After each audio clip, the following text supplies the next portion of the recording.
Chavrusa Daf. Good morning. Chavrusa Daf.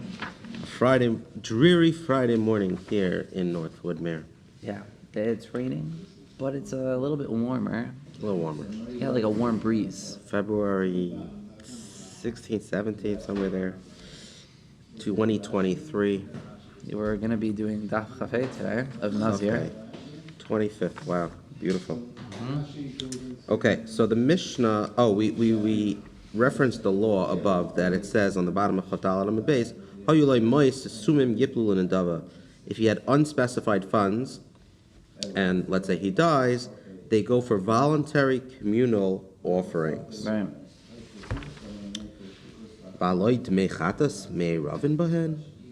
The Gemara questions how the unspecified Nazir funds can be used to purchase voluntary offerings. But are not chatas funds mixed in with them? How can they be used? How can these monies in which were unspecified, these unspecified funds were for a chatas? No, they were unspecified. Right? We don't know. Right. He put, let's say it's 100. He just put $300 in a pushka and said, this pushka is for my sacrifices. But are not chatas funds mixed in with them? How can these monies be used for was chatas money? Yeah, so what would we think until now? I think what we thought until now was, well, the fact that it's unspecified, I mean, you just put money. So technically you could spend $300 on one animal if you wanted to, on like, a fancy animal, and then have to get money from elsewhere. Right. So it's not specifically chatas. But of the 300, there is something in there that's for chatas. Maybe it's all going to go for the shlamim, or half shlamim, half ola, maybe chatas, But if I took the 300 and used them on voluntary ola offerings afterwards, I basically used some chatas money, even though it was unspecified. So but I think that's our question. That's the Gemara's question. Yeah. Right? Note 1. The unspecified funds were initially set aside to purchase another's concluding sacrifices, which consist of a chatas, shlamim, and ola. How then can funds intended for chatas or shlamim be used to buy ola offerings? Yeah. Right. Amar Rabbi Yochanan, halacha hi benazir. It is an orally transmitted halacha concerning a nazir. That's halacha l'meisha mesinai without pasuk to support it. This halacha teaches that when unspecified funds initially designated for a nazir's concluding sacrifices become superfluous, they are used for voluntary communal offerings, even though they contain funds for chatas and shlamim offerings. Basically is what he's saying. You're right. It should be for chatas. Halacha Moshe Sinai special halacha for a Nazir who thought he was a Nazir, but then isn't a Nazir. That the funds set aside that are unspecified have no chatas. Can you imagine that? Learning that halacha? Like, you just got the Torah. Imagine, like, literally, you were like a Baal Tshuva, and you had to learn the halacha that, if you become a Nazir, and then you have to learn the whole Nazir. Right? There's a lot to learn. I'm just thinking about that now. Such an intricate halacha. Yeah. Even from Moshe, I mean, obviously he's like the greatest man of all time, right? He's the GOAT, right? Moshe's the GOAT. Do we all agree? I don't like using that term for holy people. If I don't use that term, then I can't relate to them, I need you're on such a low darga, you mean? Yeah. I don't know, in my mind. That's why. I mean, so you have in your family, you have an Avram, Yitzchak, Yaakov, and Eli, right?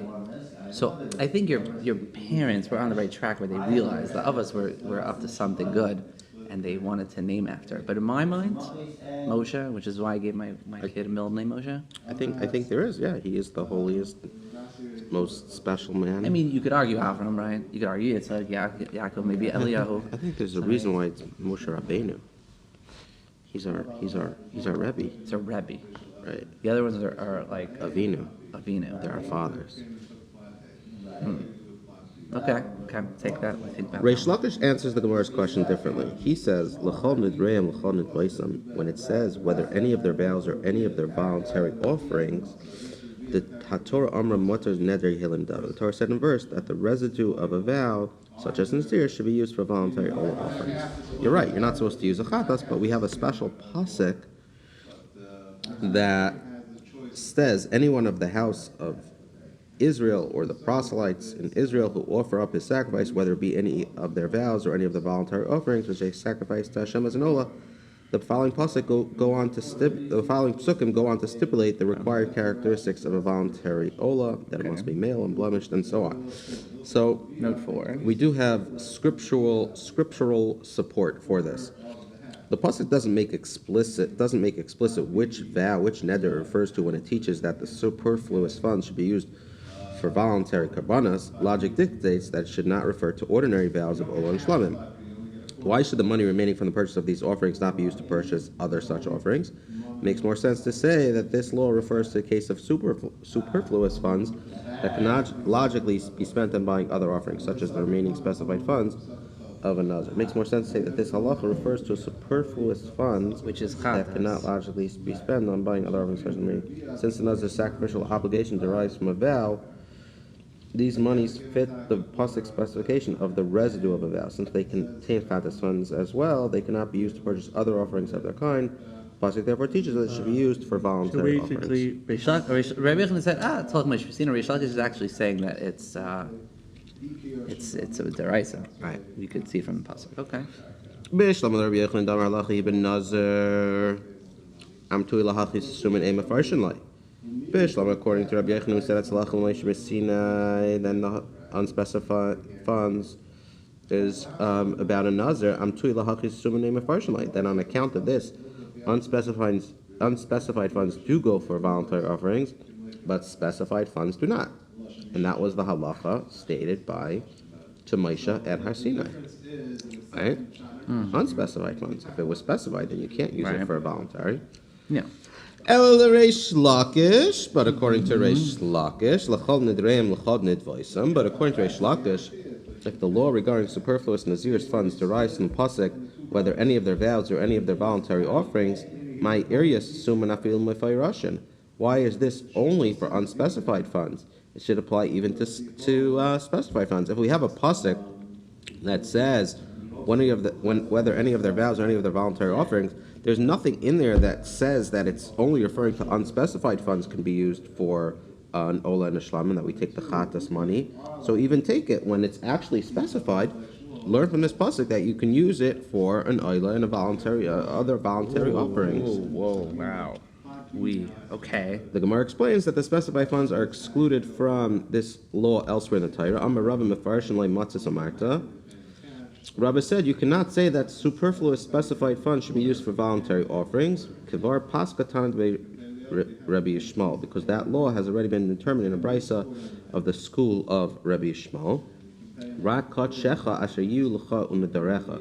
It is written only your holy animals which you have and your vows. The pasuk is discussing the offering of karbanis animals and their tamura exchanges, which are in effect superfluous offerings. Okay, let's see what note 10 is. It is evident from the context that the pasuk is speaking of ola and shlamim offerings. However, since the halacha for sacrificing these offerings are already detailed in Leviticus, the rabbis understand the present pasuk to be dealing with animals whose sacrificial sanctity is a byproduct of the original offerings. The pasuk says, only your holy animals which you have in your vows, and you should take them and come to the place that Hashem should choose. The following pasuk, and you shall make your offerings. Maybe we need to go back a couple notes. Okay. 8. Very good. We said. Take it over. Okay. Teaching that follows concerns animals set aside as chatas offerings, not funds. Okay? So obviously the question is about fund, unspecified or specified funds, but this is going to be what's that? Right? Right, so we have this question here. Okay, so yeah, we'll continue this note. We have a pasuk that should show that it's not differentiating between specified and unspecified. Right. However, Rava's argument is that funds are treated the same as the offerings for which they have been set aside. Okay? So now, since the verse expounded below teaches that an animal set aside as a chatas cannot be offered once it becomes superfluous, so too, money set aside for the purchase of a chatas cannot go towards any offering once it has become superfluous as a chatas. What note are you in? Sorry, I'm on note 8. We backed up to note 8. It's explaining where we're trying to bring this riot from. Kfar Paskatan of Rabbi Shmuel. So, this Gemara that we're bringing is with reference to an actual chatas animal that was set aside, right? Trying to bring right from that to the money that was set aside.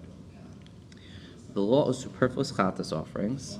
We learned it from the animal. Yeah, the law of superfluous chatas offerings, namely that they are left to die, is actually known not from a verse but from Halacha L'Moshe Sinai. However, the Brisa which follows attributes aspects of this law to a scriptural source, says the Rosh, and gives the parallel law for superfluous Ola and Shlamim offerings as well, says Taisus. For this reason, Rava prefers to cite the Brisa rather than simply refer to the Halacha L'Moshe He Sinai. wants to talk about the money. Yeah, the Gemara will explain what's the right from the Lachem, what's the right from the verse. So then we continue and said, Rak Deshacha Shar Yulchan Unidirecha. It is written, Rak Kadshacha Shar Unidirecha, right? Your animals, and also Nidarim. So the verse whole reads, Rak Kadshacha Shar Yulchan Unidirecha Tisa Uva'asa Al Makam Asher Yichar Hashem. Only your holy animals which you will have in your mouths you shall take them. Yes, yeah, thank you. Did in the car. The following verse reads, I like when they bring it. The following verse reads, and you shall make your oil offerings, the meat and the blood upon the altar of Hashem your God, and the blood of your sacrifice shall be poured upon the altar of Hashem your God. You shall eat the meat. Okay. I'm not sure if this added anything for me in terms of clarity. But note 8 did. Noted. Right? Yeah. Okay. So again, let's just start from the top. I'm a rub mufresh on mitzvah amret. It's not mufurish. The specified funds. You cannot say that the superfluous specified funds should be used for voluntary offerings because we already learned this in the Brisa. Rak shachar sheyuchan u'derecha b'vadei katsher t'mur makas medaber. Which obviously is talking about the karbanis, but we're going to learn that to the funds as well. So matakantam, what's the remedy? Tisa uvasal makam shar yivchar Hashem. You take them and come to the place that Hashem shall choose. Yachal ya'alem b'isa b'chira. You might have thought that meant bring them to the base of mikdash and you could offer them. No. V'yimna mehem mayim mazim b'shil shimusim. You deny them water and food so that they die. The verse indicates that these superfluous sacrificial animals are to be taken to the temple, but it does not say what is to be done with them. It might perhaps be thought that they are not sacrificed, but are left there to die. That's what I would have thought. Talmud Laimar. What's Tamura? Tamura is the exchange. Oh, okay. Whatever that is. Meaning, I think that means when you exchange the funds for the animal. So you have these animals that were born to Karbanis animals, and over there we learned that Matakantam, what do we do with them? Tisu Vasel Makim Hashem shall take them and come to the place that Hashem shall choose. But they're sacrificed just like the original offering. It might possibly be thought that the owner should bring them to the temple and deny them water and food so that they die. Therefore states, and you should make your oil offerings the meat and the blood. To tell you, so the way you treat the Eila, treat its Tamura. And the way you treat the Shlam, treat its offering. You make them a carbon. It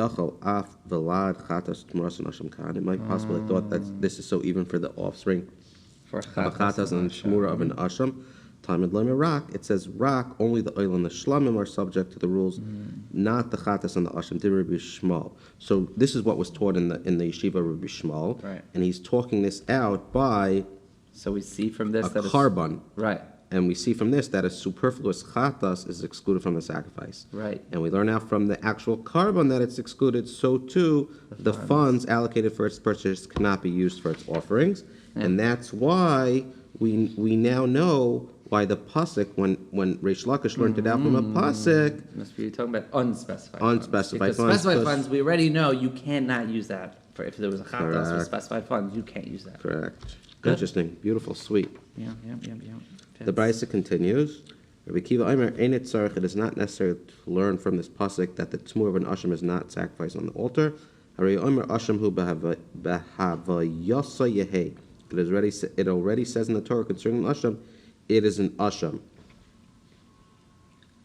which teaches that it must be in its original condition to be fit for the altar and not a tmura of the original asham. Tais appears to have a different reading of the wording of this derivation. According to their reading, the inference is drawn from the restrictive word hu, it, meaning that only the original asham may be offered on the altar, but not the tmura. According to our reading of the text, the inference is drawn from the emphasis on its being an asham in its original state.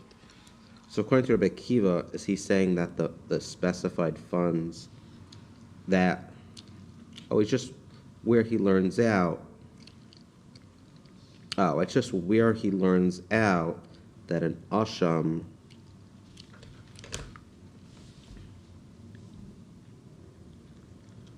right, that Seems like whatever, who was this, Rava? Rabbi Shmuel. Rabbi Shmuel was learning, Rabbi Akiva is saying, it's not necessary. You mean we already would know this? Meaning, Halacha. Rabbi Shmuel said that the fact that it says only is referring to the ol and the shlamim, not the chatas and the asham. So Rabbi Akiva is saying you don't need that only because it said asham hu. The Torah by an asham says it is an asham, which teaches that it must be in its original condition, be fit for the altar, and not it's more the original asham. Okay, but how would he know this halacha that if it's specified, you can't? No, that. How do you know if it's specified that you can't then go and use that?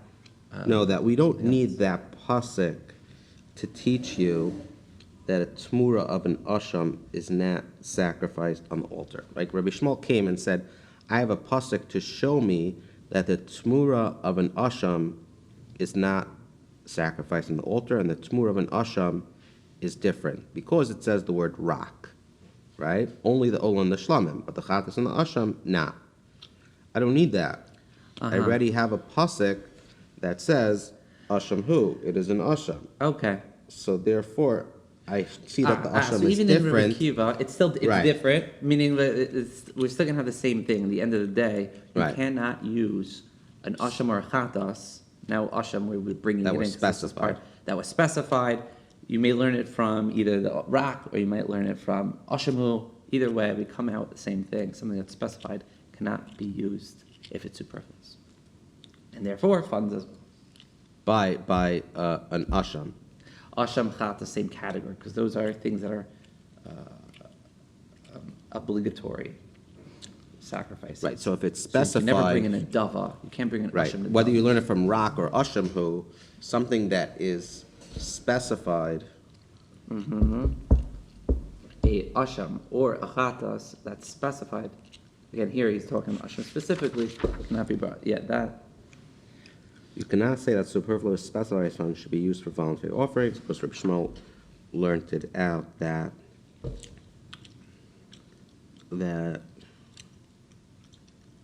this restriction's only by a ol and a shlamim, but a chatas and a asham, you could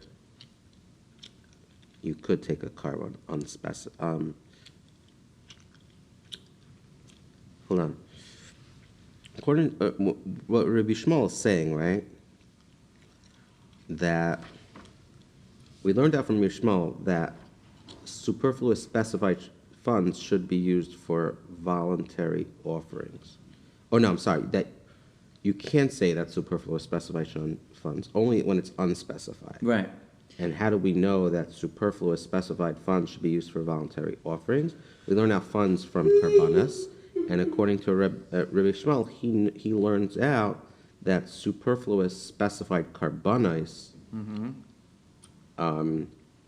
should not be used for voluntary offerings because Specifically, chatas and asham, by the way.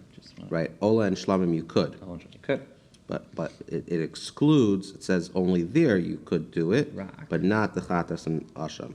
Right. And according to Rabbi Akiva, he says no. I know that ola and shlamim are special, or you're allowed to use specified ola and shlamim, but not for chatas and asham, because asham is It set. it says specifically it is an asham, and that's how you know it has to be in its original condition.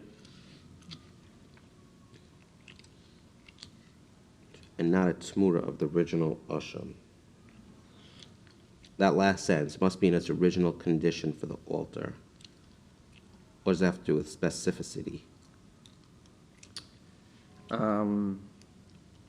Because there in that brisa it was talking about ours is talking about if someone dies, right? Right? And he specified or it was unspecified and then he dies, so now it's superfluous. It's just this case that we're bringing is just a different case that the funds or the chatas get superfluous. In this case, it's because a person had one animal that he set aside, and then he decided, oh, you know what, instead of this animal, I want to transfer the kedusha to this animal. Mm-hmm. So now this one, anything that you exchange it to, still retains some of its kedusha. So now this becomes superfluous. So what do you do with it?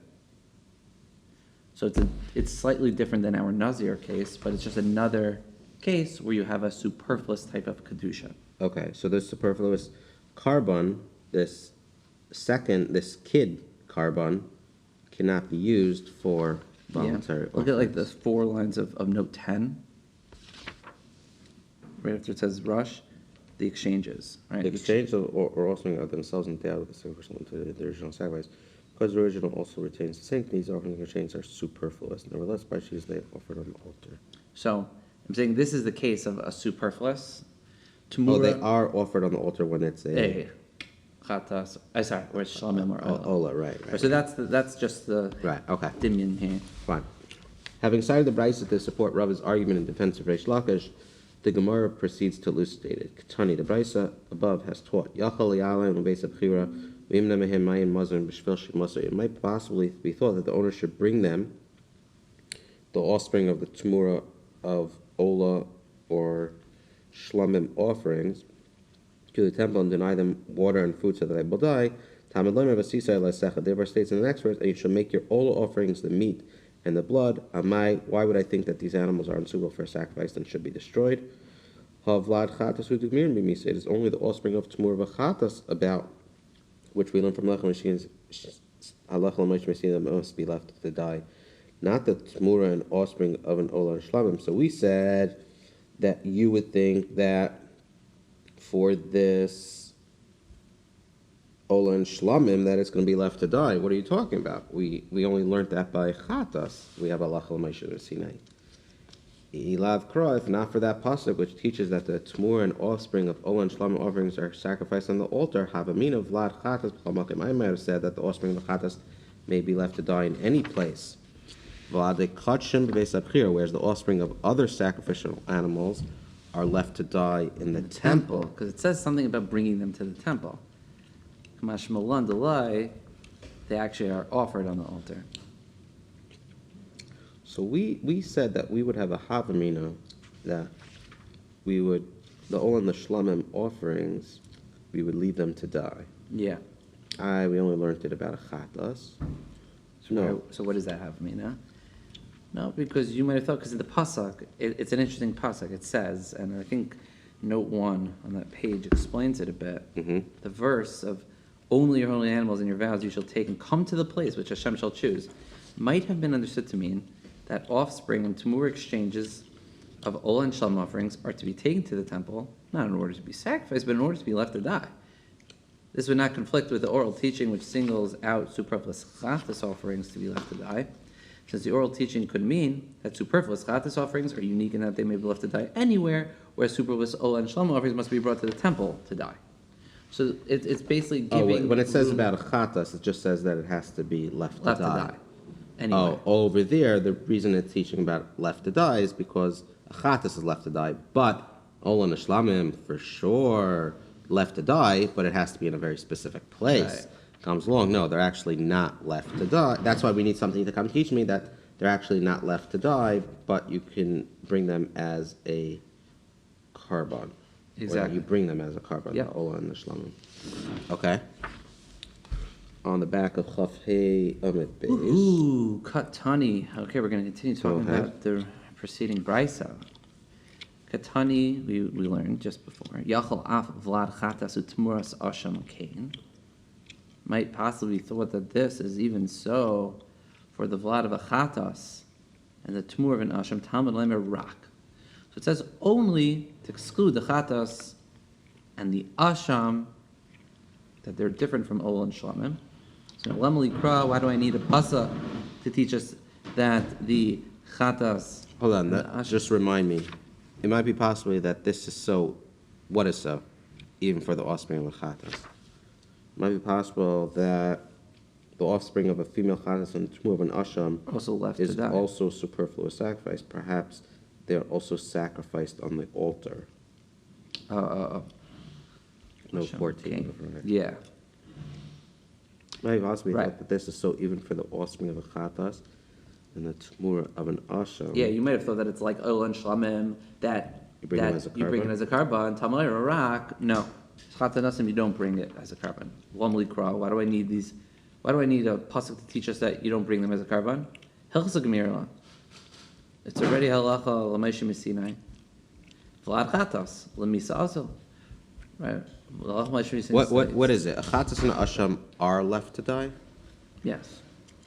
Yeah? Yes. A Because chatas and an asham are left to die. the reason is, just if you remember what the reason, Yeah. it's easy to remember it. A chatas is if you do an avera, Oh, so you so- have a chiyuv to bring a chatas. And Right. asham is also Right. if you do, what is an asham? If like you thought you were doing an avera. Either way, I forget exactly what it's brought for, but it's also a chiyuv to bring an asham. An oila, you can just decide, I want to bring an oila. Right. Shlamim, I just want to, those could be nadavas. So, and because that they are sometimes nadavos, you're allowed to bring it from superfluous funds.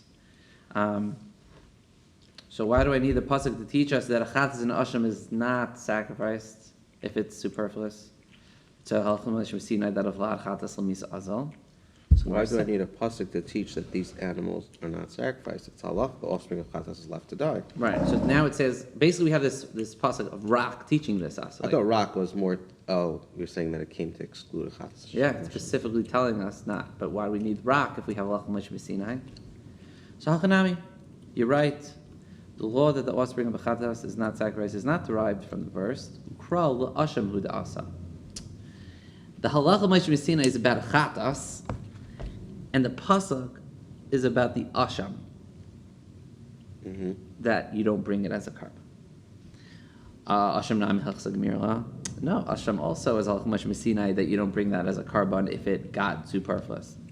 Kol she'il b'chatas misa ba'asham raya. Whatever in the case of a chatas is left to die is in the case of an asham sent to graze until it develops a blemish and can be redeemed. Kol she'il b'chatas mesa ba'asham raya. We have a halach l'meisha b'sinai tans. Anytime, I guess, a superfluous chatas is left to die, in that same case, in asham, you let it just eat until it gets a blemish that makes it no longer fit to be a carbon, and then you can be paid it. Let's see that, note 4.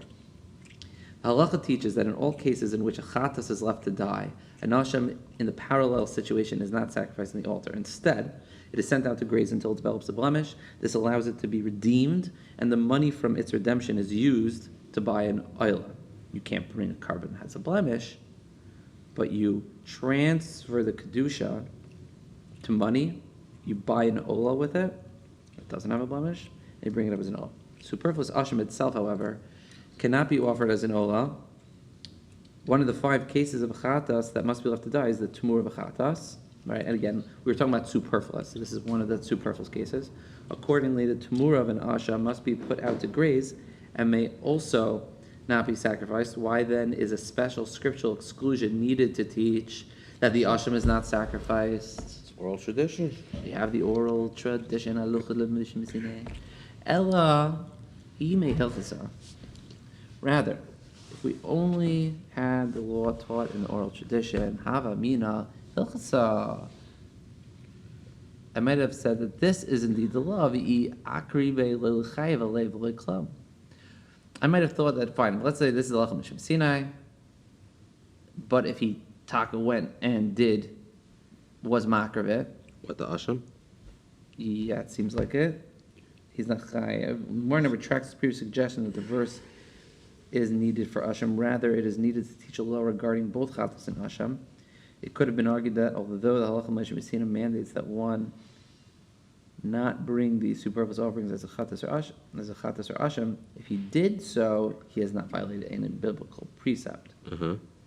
Comes along the pasuk and says that if he did sacrifice the chatas or the asham, it's both now. Come alei he stands guilty of violating a positive precept because and of the it. offering is not valid, meaning you're not allowed to not just it's Halach Moshe Sinai that you let it to graze. Right. But but in that Halach Moshe Sinai doesn't tell me what if I was actually makriv it. Maybe it's fine. Like I'm not chayiv. No. If you're makriv a carbon that is superfluous for a chatas Or an asham. or an asham, you are violating an asay. What is this asay?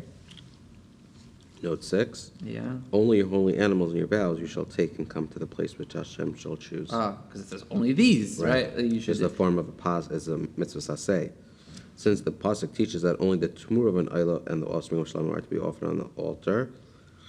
Since the pasuk teaches that only the tumur of an ayla and the offspring of shalom are to be offered on the altar, the pasuk's exclusion of the chatas and asham from this law is considered to be a prohibition inferred from a positive precept which has the weight of a positive precept. A lot a law that comes from a lav, a negative thing that comes from has the weight of a positive precept. Cool. So don't not do the so So this idea where the pasuk says that only to exclude the chatas and the asham, I need that only to teach me in a case where someone actually was makriv the carbon, to teach you that he is over on that, and he's Right. not. Really, he's you not have a liable. Halach Moshe Sinai already that teaches that you can't bring a chatas, and a special Halach Moshe Sinai that tells you can't bring a asham. And that they and the halacha meshusina is that they have to be left to die, or in an asham's case, left to graze. Right. That's not enough. Yeah, because we need the pasuk to teach you there. According to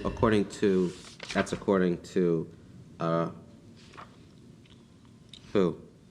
That rock.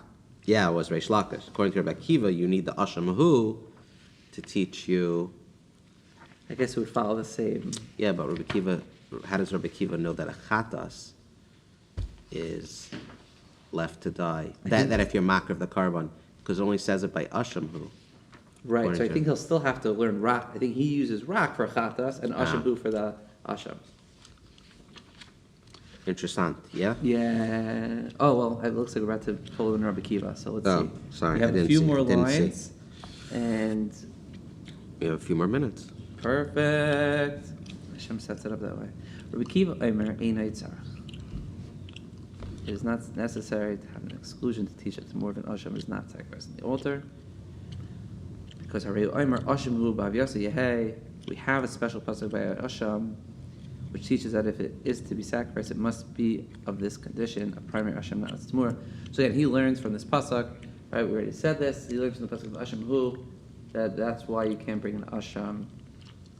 You're not allowed to. You're not allowed to bring a superfluous asham as a carbon. Lamalikra. I don't need the pasuk. Gemara Gemirla. We already have a lot much Sinai. Kol shebechatas mesa b'asham raya. Whatever is in the case of chatas left to die is by an asham, disintegrates until it develops a bamish and then can be redeemed. Hachanami, the Gemara says, you're right, that the law, that the tumor of an asham is not sacrifice is not derived from this pasuk. So basically, Rabbi Kiva is going to end up saying, you're right, I don't need asham hu to teach that it's not being makriv. So what is the pasuk then? Chi asa kra, rather the verse is coming to teach l'derav. Coming to teach Rav's law, which is the Amar of Hun Amar Rav, Asham shenitak l're'iyah, an Asham that had been consigned to grazing. Literally, it had been detached to grazing. That is, it had been transferred to a shepherd because it had become superfluous.